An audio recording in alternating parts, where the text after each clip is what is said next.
নমস্কার, আমি শুভম। আজকে মহাভারতের যে কাহিনীটা আপনাদের বলবো তা হলো যতুগৃহ দাহ। অর্থাৎ পঞ্চপাণ্ডবকে যতুগৃহে মেরে ফেলার জন্যে ধৃতরাষ্ট্র এবং দুর্যোধন এবং শকুনিরা যে প্ল্যান বানিয়েছিলেন, সেই প্ল্যানটা কিভাবে তারা ইমপ্লিমেন্ট করেছিলেন সেটা মহাভারতে কিভাবে লেখা আছে আমি সেই কথা বলবো। এর আগে কনিক বলে একজন মন্ত্রী ছিলেন ধৃতরাষ্ট্রের, যিনি কিনা ধৃতরাষ্ট্রকে যাদের হত্যা করতে হবে, যাদের মারতে হবে, তাদের ঘরে আগুন দেওয়ার কথা বলেছিলেন।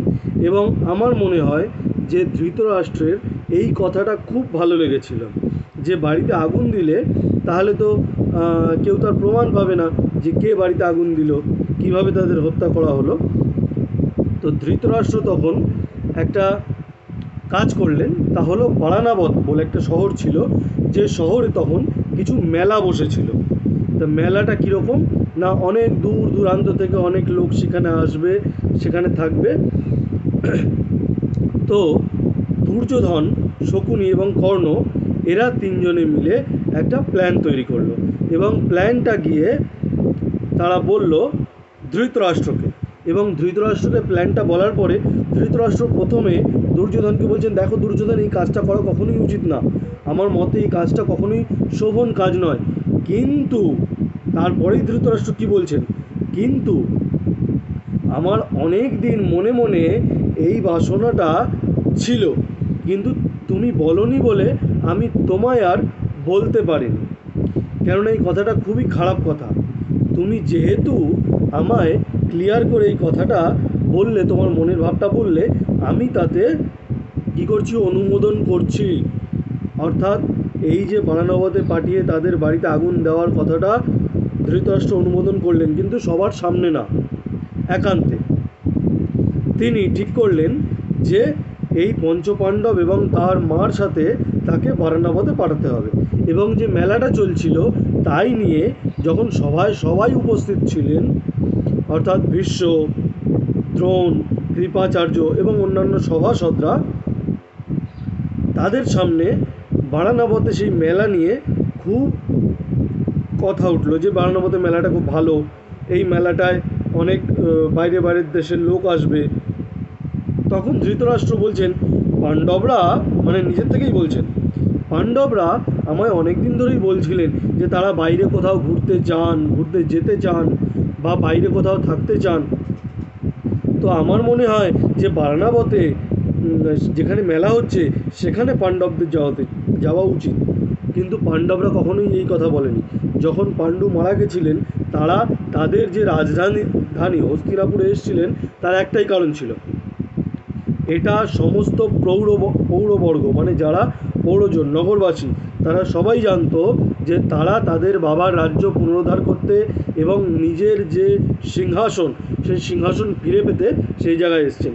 কিন্তু ধৃতরাষ্ট্র তাদের বারানবতে যাওয়ার জন্য বলেন। এবং আমরা জানি যে রাজদণ্ড বা রাজা সেই সময় যে কথা একবার বলতেন, সেই কথা সকলকে পালন করতে হতো। তো পাণ্ডুরা তখন নিজেদের 5 ভাই এবং মাকে নিয়ে বারানবতের উদ্দেশ্যে যাচ্ছেন, এবং যত সভাসদ ছিলেন তারাও তাদের অনুমোদন করেছিলেন, অর্থাৎ ভীষ্ম, দ্রোণ, কৃপাচার্য, এরা সবাই। কিন্তু পৌরবর্গ, যারা তাদের সুহৃদ ছিলেন, যারা ব্রাহ্মণবর্গ ছিলেন সেখানে, পুরোহিত, তারাও বারবার বললেন তোমাদের এই রাজত্ব দেওয়া যাতে না দিতে হয়, সেই জন্যই কিন্তু ধৃতরাষ্ট্র তোমাদেরকে বারানবতে নির্বাসন দিচ্ছে। এটাকে এক ধরনের নির্বাসন বলা হয়। এবং সবার শেষে যখন বিদুর সেখানে এলেন, বিদুর লোক মারফত জানতে পেরেছিলেন যে দুর্যোধন বিরোচন নামে তার একজন গুপ্তচরের সাথে আলোচনা করেছেন যাতে সেখানে একটা যতুগৃহ তৈরি হয়, এবং সেই যতুগৃহের মধ্যে যখন এই পঞ্চপাণ্ডব থাকবেন, সেই পঞ্চপাণ্ডবের কে মেরে ফেলার জন্যে সেই যতুগৃহে আগুন দেওয়া হবে। তো বিদুর তখন যুধিষ্ঠিরকে বললেন যে দেখো, যদি ঘাসের স্তূপে তার মধ্যে ইঁদুরকে রেখে সেখানে আগুন দেওয়া হয়, ইঁদুর কি করে, সে গর্ত করে মাটির নিচে বসবাস করে। যদি সে গর্ত করে মাটির নিচে বসবাস করে তাহলে আগুন আর তাকে স্পর্শ করতে পারে না। তো ধৃতরাষ্ট্র তখন আমি ব্যাপারটা বুঝলাম এইটুকু কথা বলল, কিন্তু সমস্ত কথা খুলে বলল না। এদিকে 5 ভাই আর মা, তারা তো ব্যাপারটা বুঝতে পারলো না যে বিদুর কী এমন কথা বলল। আর সবই বুঝলাম এই কথাটা আবার যুধিষ্ঠির উত্তর দিল। তখন মা কুন্তী যুধিষ্ঠিরকে জিজ্ঞেস করলেন, বাবা এই কথাটা কি বললেন বিদুর, আর তুমি তার বুঝলাম বলে জবাব দিলে? তখন যুধিষ্ঠির বললেন যে আমাদের যে বাড়িতে রাখা হবে সেই বাড়িতে আগুন দেওয়া হতে পারে এবং তার নিচে গর্ত করে যদি আমরা থাকি তাহলে আমরা প্রাণে বেঁচে যাব। বিদুর আমাদের এই কথাটা বললেন।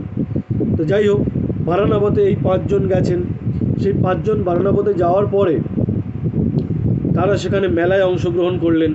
সেখানে পৌরবর্গ যারা ছিলেন তাদের সঙ্গে মিললেন, তারা তাদের খুবই আদর আপ্যায়ন করলেন। এদিকে বিরোচন, দুর্যোধনের যে গুপ্তচর, সে তককে তককে ছিল যে কবে সেই বাড়িতে আগুন দেওয়া হবে। তো যাতে তারা আসামাত্র আগুন না দেওয়া হয় সেটা দুর্যোধন বিরোচনকে বলে দিয়েছিলেন। তো বিরোচন 1 বছর কাল ওয়েট করলো।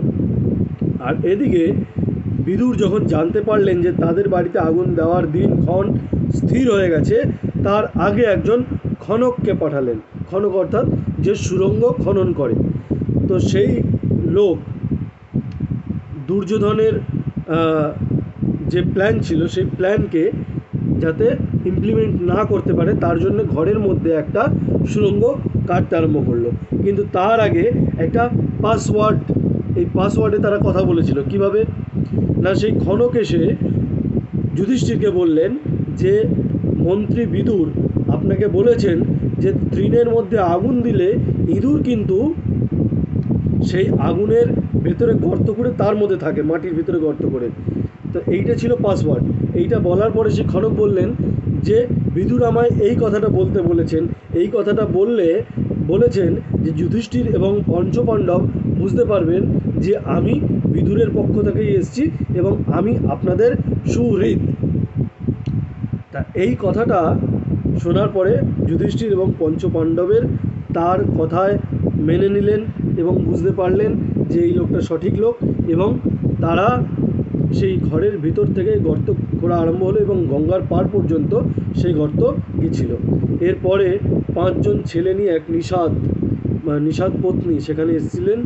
তো সেই রাতে তারা অনেক পানাহার করেছিলেন এবং ভীম এরপরে কী করেন, সেই বাড়িতে আগুন লাগিয়ে দেন এবং সেই গর্ত দিয়ে তারা গঙ্গার পাড়ে যান। এবং গঙ্গার পাড়ে একজন নাবিক দাঁড়িয়েছিলেন যিনি বিদুরের লোক, এবং সেই নাবিক কী করেছিলেন, এই পঞ্চপাণ্ডব এবং কুন্তিকে গঙ্গা নদী পার করে দিয়েছিলেন।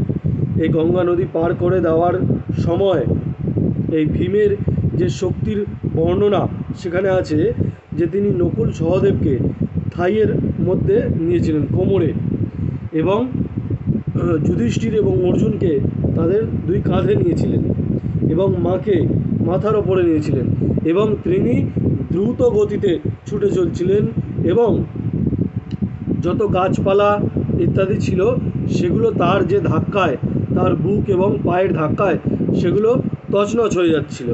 এবং তারা বহুদূর গিয়ে এক জঙ্গলের মধ্যে আশ্রয় নিলেন। এরপর একটা নতুন কাহিনী শুরু হবে, নতুন স্ট্রাগল। তো এই পর্যন্ত ছিল পাণ্ডবদের যৌতুকগৃহ দাহের কাহিনী। আমি অনেকটা শর্টে আপনাদের বললাম, যতটা মোটামুটি বললে বোঝার সুবিধা হয় ততটা আমি বললাম। এই রকম ভিডিও অর্থাৎ মহাভারতের যে কাহিনীগুলো মানুষ জানে না, আমি সেই কথাগুলো সবার সামনে আনার চেষ্টা করছি। যদি এই ভিডিওটা ভালো লাগে আপনারা অবশ্যই লাইক, কমেন্ট, শেয়ার করবেন আর আমার ইউটিউব চ্যানেলটাকে সাবস্ক্রাইব করে নেবেন। ধন্যবাদ।